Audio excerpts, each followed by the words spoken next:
योजना क्या है और इस योजना के लिए पात्रता क्या है और इसके लिए क्या क्या डॉक्यूमेंट चाहिए होंगे।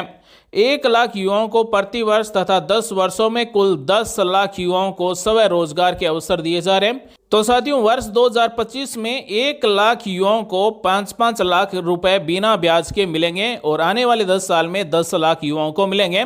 इसके लिए पात्रता क्या है, तो जिसकी उम्र 21 वर्ष से लेकर 40 वर्ष तक है वो फॉर्म भर सकता है। इसके लिए न्यूनतम शैक्षणिक योग्यता 8वीं पास है। जिन्होंने 8वीं पास कर रखी है, जिसकी उम्र 21 वर्ष से लेकर 40 वर्ष के बीच में है, वो फॉर्म भर सकता है। इस योजना के अंतर्गत 5 लाख रुपए के उद्योग या फिर सेवा परियोजनाओं पर 100% यानी कि 100% ब्याज मुक्त एवं बिना गारंटी के ऋण दिया जा रहा है। और साथियों, सबसे बड़ी बात यह है कि परियोजना लागत पर 10% मार्जिन मनी अनुदान मिलेगा। यानी कि हमारा उद्योग मान लीजिए 6 लाख रुपए का है तो हमें 60,000 रुपए मार्जिन मनी अनुदान भी मिलेगा। यानी कि इस योजना के अंतर्गत लोन भी दिया जा रहा है बिना ब्याज के, बिना गारंटी के, साथ में 10% मार्जिन मनी अनुदान भी दिया जा रहा है। अब हम बात करते हैं कि मुख्यमंत्री युवा उद्यमी विकास अभियान के अंतर्गत फॉर्म भरने के लिए हमारे पास क्या क्या डॉक्यूमेंट होने चाहिए। 1 नंबर है कौशल प्रमाण पत्र या फिर प्रशिक्षण प्रमाण पत्र या फिर कंप्यूटर प्रशिक्षण प्रमाण पत्र या फिर ITI से प्राप्त प्रमाण पत्र आपके पास होना चाहिए। अगर ये प्रमाण पत्र नहीं है तो भी फॉर्म आप भर सकते हैं। उसके बाद में आप जो भी बिजनेस स्टार्ट कर रहे हैं, जो भी उद्योग शुरू कर रहे हैं, उसका परियोजना रिपोर्ट आपके पास होनी चाहिए। यानी कि प्रोजेक्ट आपका बना हुआ होना चाहिए। अगर आपका प्रोजेक्ट नहीं बना हुआ है तो आप फ्री में अपने बिजनेस का प्रोजेक्ट भी डाउनलोड कर सकते हैं। इसी वीडियो में आगे हम आपको बताएंगे। 1 नंबर सबसे जरूरी डॉक्यूमेंट है पैन कार्ड। जी हाँ साथियों, पैन कार्ड के बिना आप फॉर्म नहीं भर सकेंगे। उसके बाद में दिए गए पते पर कब से निवास कर रहे हैं, यानी कि जो भी फॉर्म भरने वाला है जिसका एड्रेस है उस एड्रेस का प्रूफ देना होगा। और आप कितने साल से निवास कर रहे हैं वो यहाँ पर एक आवास प्रमाण पत्र बनाया जाएगा। आवास प्रमाण पत्र पार्षद, ग्राम प्रधान, वार्ड मेंबर के द्वारा आप बनवा सकते हैं। उसके बाद में ऋणदाता बैंक के साथ संपर्क इतिहास, यानी कि संबंधित बैंक के शाखा में चालू या फिर बचत खाते की बैंक पासबुक की प्रथम पेज की कॉपी साथ में अपलोड करनी होगी। नोटरी द्वारा प्रमाणित शपथ पत्र, यह शपथ पत्र फॉर्म भरेंगे तो उस समय आपका बन जाएगा ऑटोमेटिक। आपको केवल नोटरी के द्वारा अटेस्टेड करवाना है, सत्यापित करवाना है और अपलोड कर देना है। उसके बाद में शैक्षणिक योग्यता का प्रमाण पत्र, न्यूनतम शैक्षणिक योग्यता 8वीं पास होना चाहिए, आयु का प्रमाण पत्र, हस्ताक्षर और फोटो, इन सभी डॉक्यूमेंट की जरूरत होगी।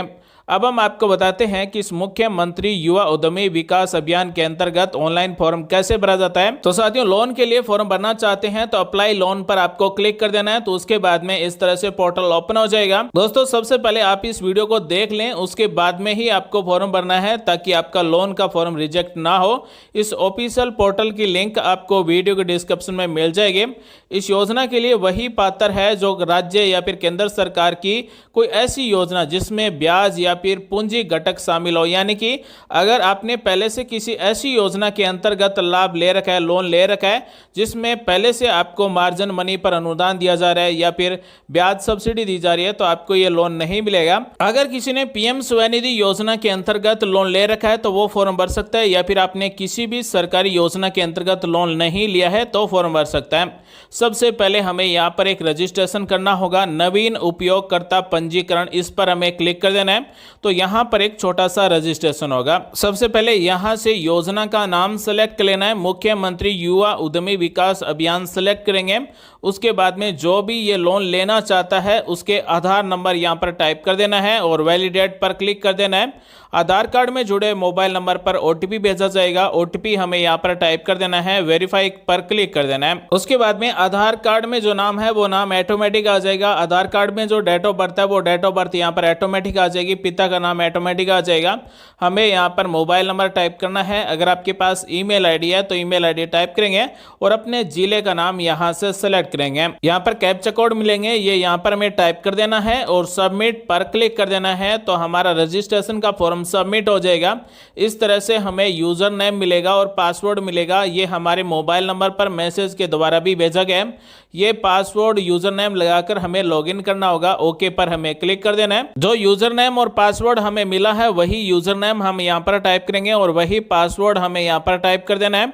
ये कैप्चा कोड हमें टाइप कर देना है और लॉगिन पर क्लिक कर देना है। जैसे ही लॉगिन पर क्लिक करेंगे तो फिर से हमें अपने पासवर्ड चेंज करना होगा। हमारे जो करंट पासवर्ड है, वर्तमान पासवर्ड, वो टाइप करेंगे और जो आप नया पासवर्ड अपने अनुसार रखना चाहते हैं वही पासवर्ड हमें यहाँ पर टाइप कर देना है और सबमिट पर क्लिक कर देना है। तो हमारे पासवर्ड है वो चेंज हो चुके हैं। अब हमें यहाँ पर फिर से अपना यूजर नेम टाइप करना है और अभी हमने जो पासवर्ड सेट किए हैं वही पासवर्ड टाइप करेंगे, कैप्चा कोड टाइप करेंगे और लॉगिन पर क्लिक कर देंगे। लॉगिन पर क्लिक करने के बाद में हमारे रजिस्टर्ड मोबाइल नंबर पर ओटीपी भेजा जाएगा। यहाँ पर हमें ओटीपी टाइप करना है और सबमिट पर क्लिक कर देना है। दोस्तों, इस फॉर्म का भरने का कोई चार्ज नहीं है, बिल्कुल फ्री में भरा जा रहा है। आप अपने मोबाइल लैपटॉप से घर बैठे ही फॉर्म भर सकते हैं। साथियों, ये योजना उत्तर प्रदेश राज्य की योजना है। उत्तर प्रदेश का स्थायी निवासी युवा ही फॉर्म भर सकता है। उसके बाद में इस तरह से फॉर्म ओपन हो जाएगा।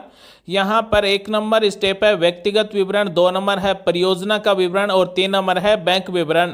यहाँ पर हमें सबसे पहले ये 3 स्टेप कंप्लीट करना होगा, यानी कि ये पूरा फॉर्म है, इसे भरकर सबमिट करना होगा। यहाँ पर नाम, जन्म तारीख, लिंग और पिता का नाम ऑटोमेटिक आधार कार्ड से आ चुका है। जाति यहाँ से सेलेक्ट कर लेना है, जनरल, एससी, एसटी, ओबीसी जो भी जाति है वो सिलेक्ट करेंगे। अगर आप दिव्यांग हैं तो विशेष श्रेणी से सेलेक्ट कर सकते हैं। अगर दिव्यांग नहीं है तो नॉट एप्लीकेबल सेलेक्ट करेंगे। उसके बाद में शैक्षणिक योग्यता में आपकी हाईएस्ट एजुकेशन क्वालिफिकेशन है वो सिलेक्ट कर लेना है। अगर आपके पास अन्य मोबाइल नंबर है तो वो भी टाइप करेंगे। यहाँ पर पैन कार्ड नंबर टाइप कर देना है। वैवाहिक स्थिति में मैरिड, अनमैरिड यहाँ से सेलेक्ट कर लेना है और अगर आप विवाहित हैं तो पति या फिर पत्नी का नाम भी यहाँ पर आपको टाइप करना होगा। अब हमें एड्रेस टाइप कर देना है। आप ग्रामीण क्षेत्र से हैं, शहरी क्षेत्र से हैं, वो यहाँ से सेलेक्ट कर लेना है और अपना पूरा एड्रेस टाइप कर देना है। उसके बाद में जिले का नाम यहाँ से सेलेक्ट करेंगे, तहसील का नाम सेलेक्ट करेंगे, ब्लॉक का नाम सेलेक्ट करेंगे। अगर आप ग्रामीण क्षेत्र से हैं तो गांव का नाम सेलेक्ट करेंगे। अगर आप शहरी क्षेत्र से हैं तो वार्ड नंबर सेलेक्ट करेंगे, पिन कोड नंबर टाइप कर देंगे। अगर हमारा स्थायी पता और पत्र व्यवहार का पता एक समान है तो स्थायी पते के समान इसे सेलेक्ट कर लेना है, तो पूरा एड्रेस दोनों में एक हो जाएगा। उसके बाद में नेक्स्ट पर क्लिक करेंगे। 1 नंबर स्टेप व्यक्तिगत विवरण कंप्लीट हो चुका है और 2 नंबर स्टेप है परियोजना का विवरण। यहाँ पर चेक सिविल स्कोर पर क्लिक करके अपना सिविल स्कोर यहाँ पर ऐड कर सकते हैं। उसके बाद में हम जो भी नया बिजनेस स्टार्ट करना चाहते हैं, जो भी अपना उद्यम शुरू करना चाहते हैं, वो सर्विस से संबंधित है या फिर मैन्युफैक्चरिंग से संबंधित है, तो यहाँ पर उत्पाद या फिर सेवा को सिलेक्ट करेंगे। उसके बाद में हमारा क्या काम है वो हमें यहाँ पर टाइप कर देना है। उदाहरण के तौर पर हमने यहाँ पर मोटर बाइंडिंग टाइप किया है। उसके बाद में यहाँ पर हमारा जो भी उद्यम है उसका क्या नाम है वो नाम हमें यहाँ पर टाइप कर देना है। उसके बाद में हमारा उद्यम कहाँ पर है उसका एड्रेस टाइप कर देना है। जनपद का नाम ऑटोमेटिक सेलेक्ट मिलेगा। यहाँ पर तहसील, ब्लॉक और ग्राम का नाम सेलेक्ट कर लेना है, पिन कोड नंबर टाइप कर देना है। उसके बाद में आता है कि प्लांट या मशीनरी, उपकरण या फिर टर्म लोन की लागत कितने रुपए है, यानी हमारे बिजनेस में जो भी मशीनरी उपकरण उपयोग में लिए जाएंगे उसकी टोटल लागत कितने रुपए है वो हमें यहाँ पर टाइप कर देना है। उसके बाद में एक चक्कर कार्यशील पूंजी यानी कि सीसी लिमिट कितने रुपए है वो हमें यहाँ पर टाइप कर देना है। अब एक चक्कर कार्यशील पूंजी का मतलब है कि हमारा बिजनेस कितने रुपए और लगाने पर स्टार्ट हो जाएगा। मान लीजिए हमारे 2 लाख रुपए की मशीनरी है या फिर 2.5 लाख रुपए की मशीनरी है। उसके बाद में एक चक्कर कार्यशील पूंजी भी मान लीजिए 2.5 लाख रुपए है, तो टोटल यहां पर 5 लाख रुपए आ जाएंगे। यानी कि 5 लाख रुपए में हमारा बिजनेस है वो स्टार्ट हो जाएगा। उसके बाद में हम जो भी नया बिजनेस स्टार्ट कर रहे हैं उससे संबंधित हमने कौशल प्रशिक्षण प्रमाण पत्र लिया है, तो वो कौन सी संस्थान से लिया है, प्रशिक्षण संस्थान का नाम, आवेदन प्रमाण पत्र या फिर नामांकन संख्या टाइप करना है और प्रशिक्षण प्रारंभ कब किया और प्रशिक्षण समाप्ति की तारीख क्या है वो यहाँ से सेलेक्ट कर लेना है। अगर आपने प्रशिक्षण नहीं लिया है तो आप इसे खाली भी छोड़ सकते हैं, यानी कि लोन मिलने के बाद में भी आप प्रशिक्षण ले सकते हैं। उसके बाद में आगे बढ़े पर क्लिक कर देना है। तो साथियों, हमारा 2 नंबर स्टेप भी कंप्लीट हो चुका है। अब हमें यहाँ पर 3 नंबर स्टेप में अपनी बैंक विवरण भरना होगा। हम जिस भी बैंक से लोन लेना चाहते हैं उस बैंक में हमें जाकर सबसे पहले बात करनी होगी। अगर उस बैंक में खाता नहीं है तो अपना बचत खाता या फिर चालू खाता खुलवाना होगा और उसी बैंक खाते की डिटेल भरनी होगी। उदाहरण के लिए यहाँ पर आपको अपनी बैंक का नाम सिलेक्ट कर लेना है, IFSC कोड टाइप कर देना है, बैंक शाखा का नाम और बैंक का एड्रेस IFSC कोड से ऑटोमेटिक आ जाएगा। बैंक खाता संख्या हमें यहाँ पर टाइप कर देना है। उसके बाद में वैलिडेट पर क्लिक कर देना है। उसके बाद में हमारे बैंक खाते में कितने रुपए जमा है वो रुपए हमें यहाँ पर टाइप कर देना है।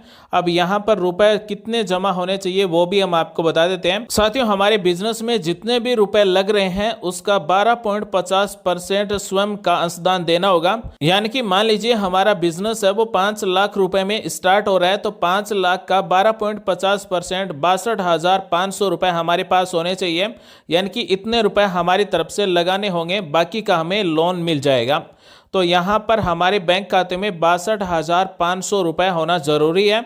उसके बाद में मैं घोषणा करता हूँ या फिर करती हूँ कि मेरे द्वारा जो भी जानकारी दी गई है वो पूर्णतः सही है और मैं इसके लिए उत्तरदायी हूँ। सबमिट पर क्लिक कर देना है। जैसे हम सबमिट पर क्लिक कर देंगे तो मुख्यमंत्री युवा उद्यमी विकास अभियान योजना के अंतर्गत हमारा फॉर्म सबमिट हो जाएगा।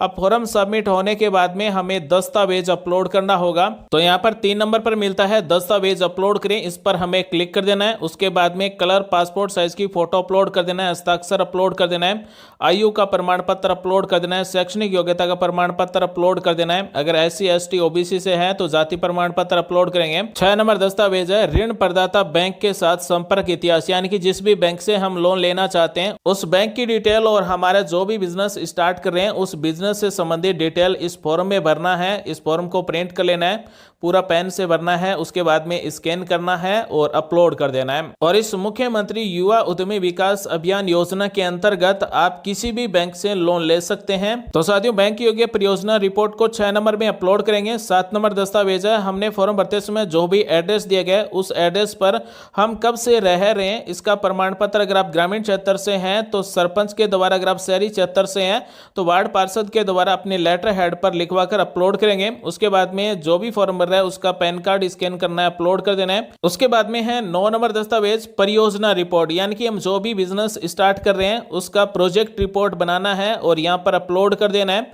अगर आपको नहीं पता है कि प्रोजेक्ट रिपोर्ट कैसे बनती है और प्रोजेक्ट रिपोर्ट कैसे होती है तो kviconline.gov.in ये ऑफिशियल पोर्टल है। यहाँ पर आपको भारत के जितने भी प्रकार के बिजनेस हैं उन सभी के प्रोजेक्ट यहाँ पर आपको मिल जाते हैं। कौन कौन सी मशीनरी चाहिए, कितने रुपए उस मशीनरी के लगेंगे, यहाँ पर इस तरह से फ्री में आप अपना प्रोजेक्ट यहाँ से डाउनलोड करके अपलोड यहाँ पर कर सकते हैं, या फिर अपने बिजनेस की स्वयं प्रोजेक्ट रिपोर्ट बनाकर यहाँ पर आपको अपलोड कर देना है। 10 नंबर दस्तावेज है स्व अभिप्रमाणित घोषणा पत्र, तो आपको 7 नंबर पर यहाँ पर क्लिक कर देना है। तो ये घोषणा पत्र आपको नोटरी द्वारा प्रमाणित करवा लेना है और उसके बाद में 10 नंबर में अपलोड कर देना है। 11 नंबर दस्तावेज है कौशल प्रमाण पत्र, अगर आपने कहीं से भी प्रशिक्षण लिया है तो उसका प्रमाण पत्र है तो वो भी आप स्कैन करके आप अपलोड कर देंगे, अगर नहीं है तो आप खाली छोड़ सकते हैं। सभी डॉक्यूमेंट अपलोड होने के बाद में 4 नंबर है मुख्यमंत्री युवा उद्यमी विकास अभियान योजना की प्रति यहाँ पर आ जाएगी। 5 नंबर में प्लांट एंड मशीनरी विवरण प्रति यहाँ पर आपको अपलोड करनी होगी। प्लांट और मशीनरी का ये फॉर्मेट है, इसे भरकर आपको अपलोड करना होगा। ये आपको PDF में इसी पोर्टल पर मिल जाएगा। जब आपका फॉर्म अप्रूव हो जाएगा तो उसके बाद में बाकी सभी डॉक्यूमेंटों की हार्ड कॉपी है वो जिस भी बैंक से आप लोन लेंगे उस बैंक में जमा करवानी होगी। सबसे पहले आपको फॉर्म भरना जरूरी है और फॉर्म भरने के बाद में डॉक्यूमेंट अपलोड करना जरूरी है। बाकी के सभी स्टेप ऑटोमेटिक कंप्लीट हो जाएंगे। जैसे ही फॉर्म अप्रूव होगा तो सभी स्टेप कंप्लीट हो जाएंगे। तो साथियों, हमने जो ये फॉर्म भरकर आपको दिखाया केवल एक डेमो के रूप में दिखाया कि आप मुख्यमंत्री युवा उद्यमी विकास अभियान योजना